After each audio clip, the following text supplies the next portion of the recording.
as our commentator Bill Leslie said, a seismic night for Southampton tonight. But, Gordon, how much was tonight about what Southampton did as well as what Swansea didn't do? Well, first of all, see the scenes there. I keep telling people when you're in that kind of place, their victories are better than cup finals. You don't see that celebration in the cup final. There's relief there as well. Everything's there, every emotion. Because Mark Hughes has went through a lot, and his group, his staff and his players, but that late equaliser the other day there, waking up the headlines with the Peter coach saying should have sacked him earlier. Now, to deal with that and come back and put a performance where Southampton were the better team, had better chances, quick at the ball, braver at one point when they went to a 4-4-2 with two wide men. So they were the better team of the day, but it was fascinating to watch that game tonight because it was so intense, absolutely intense. I mean, as you say, Mark Hughes is not normally, demonstrably, that type of emotional guy, is he? No, but it gets you there in that place. It gets you, and especially for Mark, because his other team, Stoke, are down. Now, the pressure's on him. That's maybe two teams that you take down the one season. And to deal with that and come through it, and it wasn't a fluke they won tonight, as I'll reiterate, it wasn't a fluke. I thought they were the better team. And I think they're the better team because I think Wright was saying earlier, they played well at Chelsea. They did, yeah. They played well at Everton. So they had that in their locker. They always had that in their locker. I don't think Swansea had that in their locker. At least we're playing OK. I think they've just been plodding along and hoping something will happen. I think when you look at Southampton's results, the last three games especially, there's a lot that, if as a manager, you can look back with the guys and see there's a lot of positives to take out of it, and you just got to keep doing what you're doing. And I think that what's happened with Swansea is that I think even a month ago, 6 weeks ago, whatever, no one's talking about them as a team that's amongst it.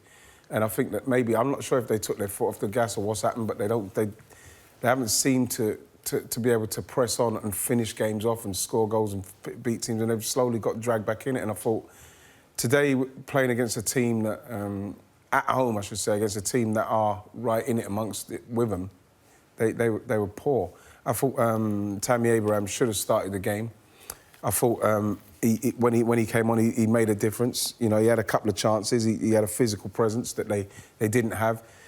I thought as well they needed to maybe start with the Narsing as well. They needed more pace to get at Southampton and put them under pressure. When the game started, Strax, sorry, it looked like Swansea were going to push and stay tight on him, but it kind of didn't. It didn't. Both people, they matched up with each other, the three centre backs to start with, and I don't know if Mark planned it, but one of the centre halves, the Polish guy, got a head injury. Yes. Now there's your decision making at that time as a manager. What do we do here? Do we stay with three centre halves, or they stick on a striker? They go to 4-4-2. Longo's out there, Tadic on this side. So that was brave. That was decision making. Yeah. That's what you're paid for. And Ian's right. What Southampton have had in their two previous games with Chelsea and especially in Everton is when you get back on the bus as a manager and coach, you go, right, there was things there, that was OK. We don't have to do too much with that. We just need to keep their confidence. Sometimes in that area, and it might be the Swansea, where you get back in the bus as a coach, you go, where do we go from here? Yeah.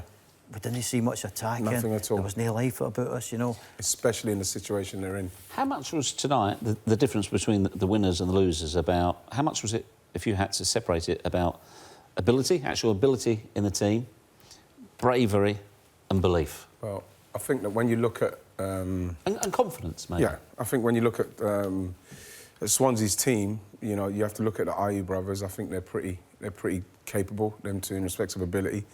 I feel that Key, the midfield player, is pretty good. Klukas, you wouldn't say he's had a terrible season. I think that they've got enough in there, but I just feel that now it's momentum. The momentum's with Southampton.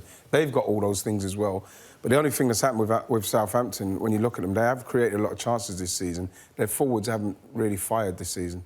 No. You know, unfortunately for Shane Long, it hasn't happened for him. Charlie Austin scored a few goals, but then he got injured. I think he's still the top goal scorer. And Manolo Gabbiadini, who we've seen come on the scene and score brilliant goals, and we thought that he's going to be one of those that's going to kick on and continue to score goals. He hasn't scored a lot of goals this season, so Southampton have got all the ingredients, but they just weren't scoring goals. And I think that Mark Hughes is very fortunate, very lucky to be able to get a team with that capability in it. And the only problem is trying to get the strikers, excuse me, to get some goals. And they've done it right at the death. It'd be unfair to say that they tried harder than Swansea. I wouldn't think that. But belief is what they had. And sometimes belief gives you that extra 2 inches when you're jumping, or that wee extra yard when you're running. They seem to have that. They seem to have a variation of play.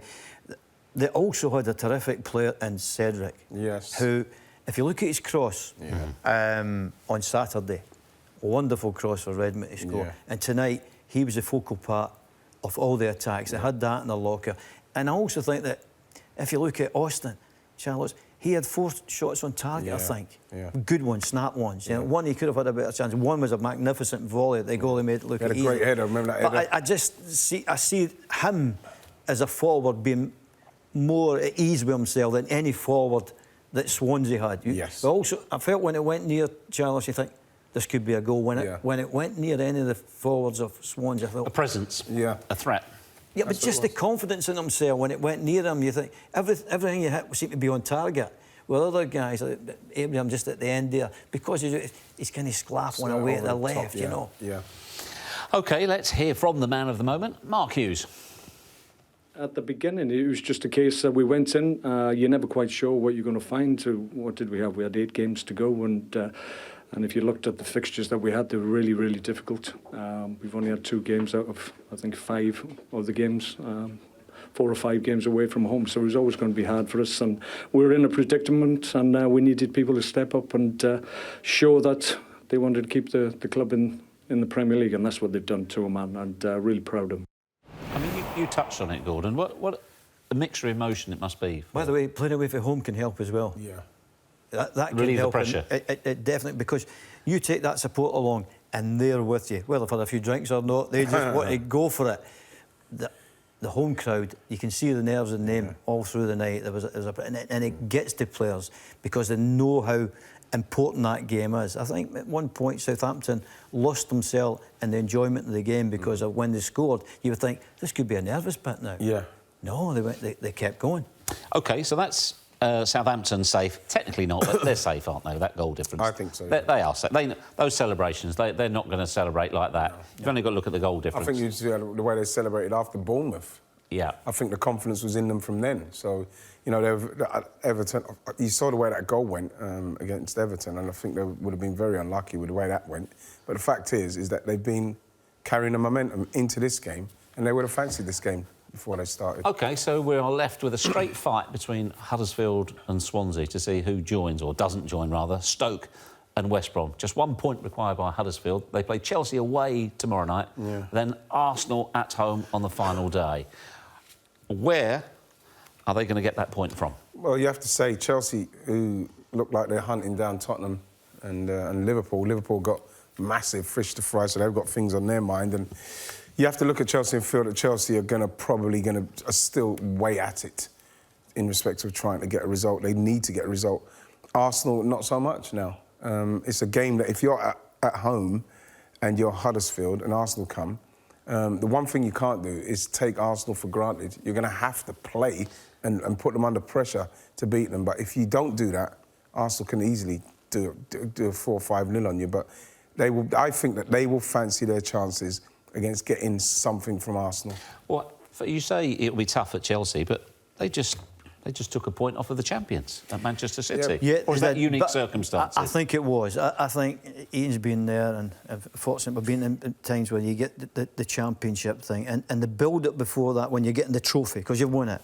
The build-up. Commercial people aren't seeing you half an hour before the game. You need to be there. You need to be there. The players need to stand there. They need to wear these. They need to stand beside the sponsors bit. There's 1,000 kids coming out. Could you speak to all the 1,000 kids as well?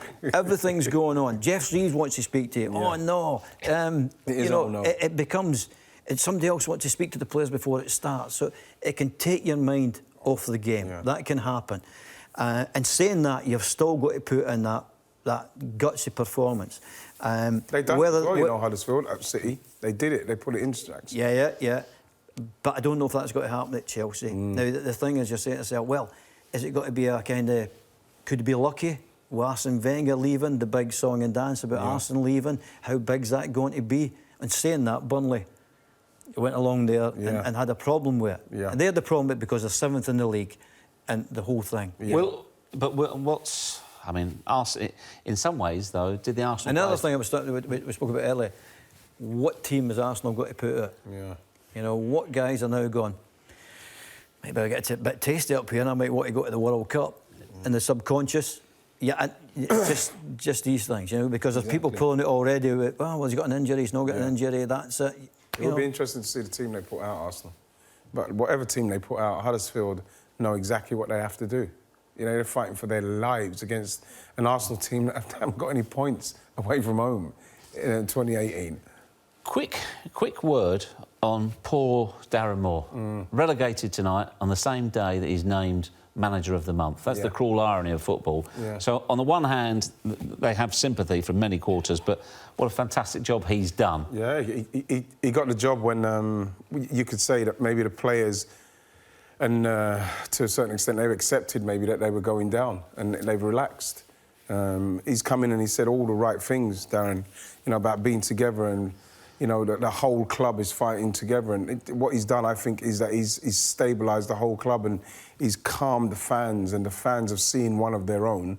And he's done very well. Whatever you say about whether he's going to get the job or not, he's got those players playing. Whether he can do that on a long-term basis, only time will tell if they give him the job. But for the job... He must get the job now. Well, you'd like to think... Sounds like there's a doubt. Is it not an automatic choice for you? Well, what happens to him, Ian, if he doesn't get the job? What's he got? He goes, he's standing in the background. This is what I'm saying. Your fact is, he's been... That's unfair on him to stand in the background. And it's actually unfair on the manager who comes in. Yeah, but the thing about it is, Jeff...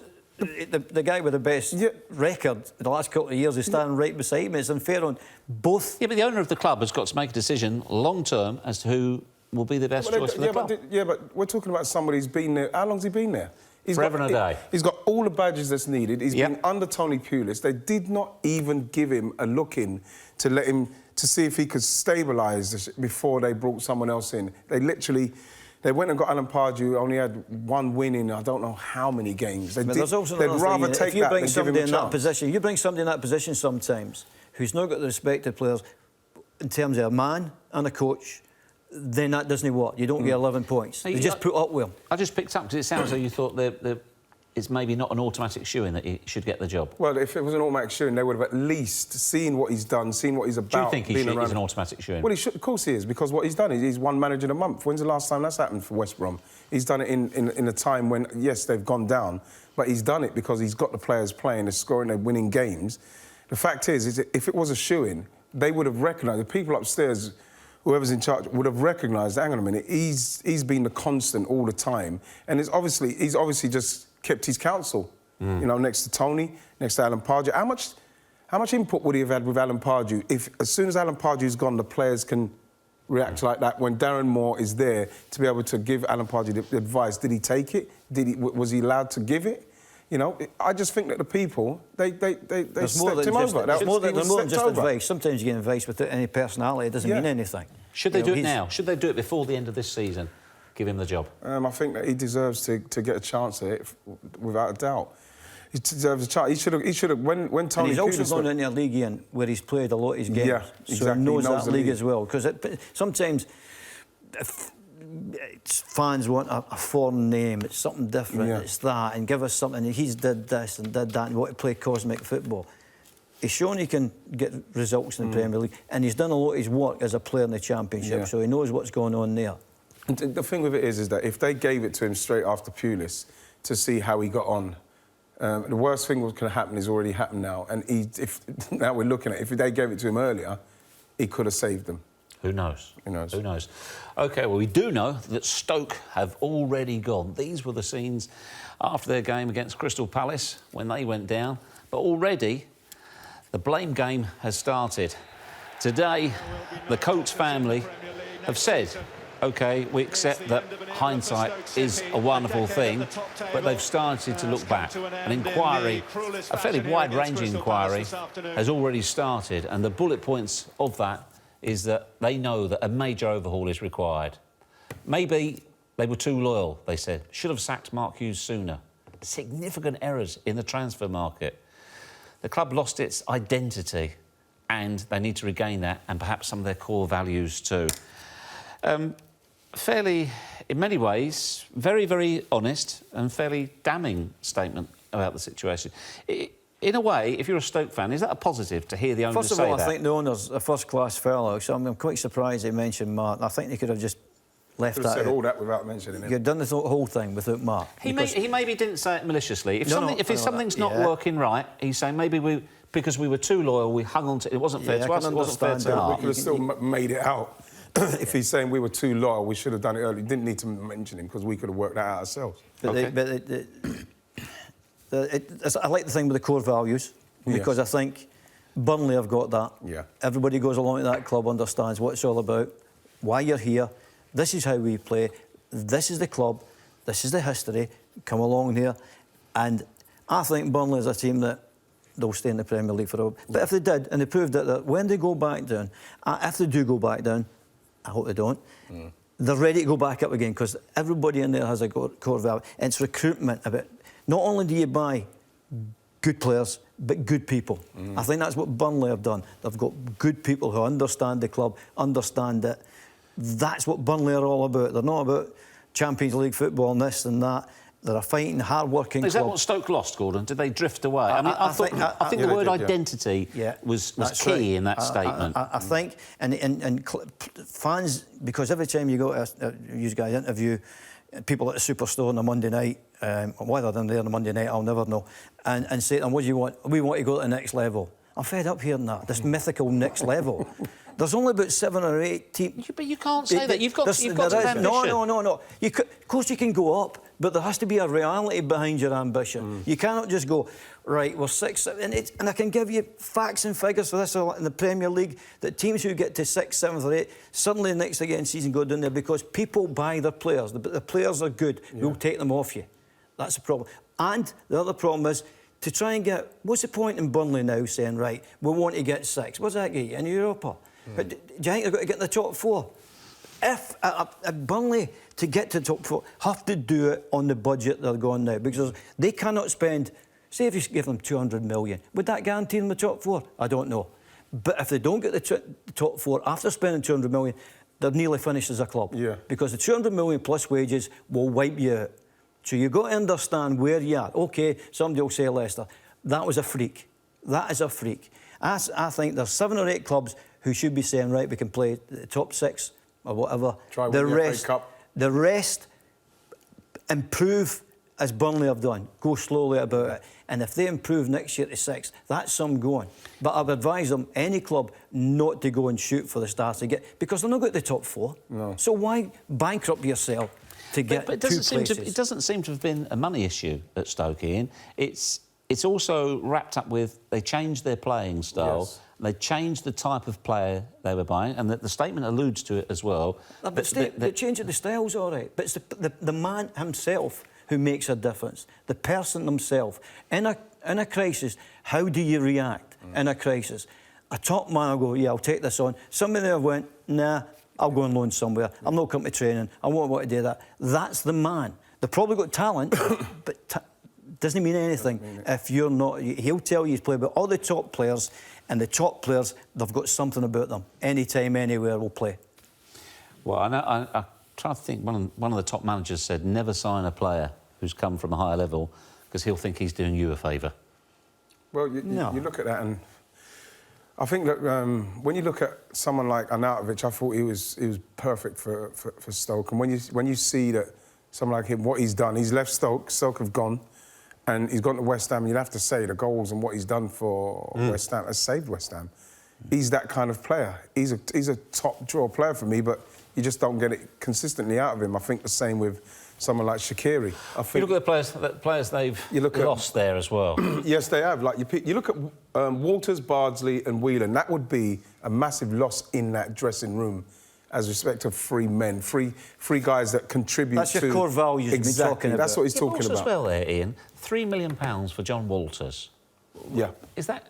How much that will affect Stoke on the pitch and how much it will affect their bank balance? There's a huge difference, isn't there? See, clubs like Stoke, I think you want to sign players you think, brilliant, fantastic to be here, this is as good as I'm getting until I improve as a player. And I think when Walters went along and improved, Glenn Whelan stuck in there. There's quite a few of them that you can look at had that core value. I think even Crouch, talking about, I think he's got a great service. Comes, doesn't moan, gets on with it. When he's packed, he goes on. And if you look at the profile of what came in, does that tell a story at all?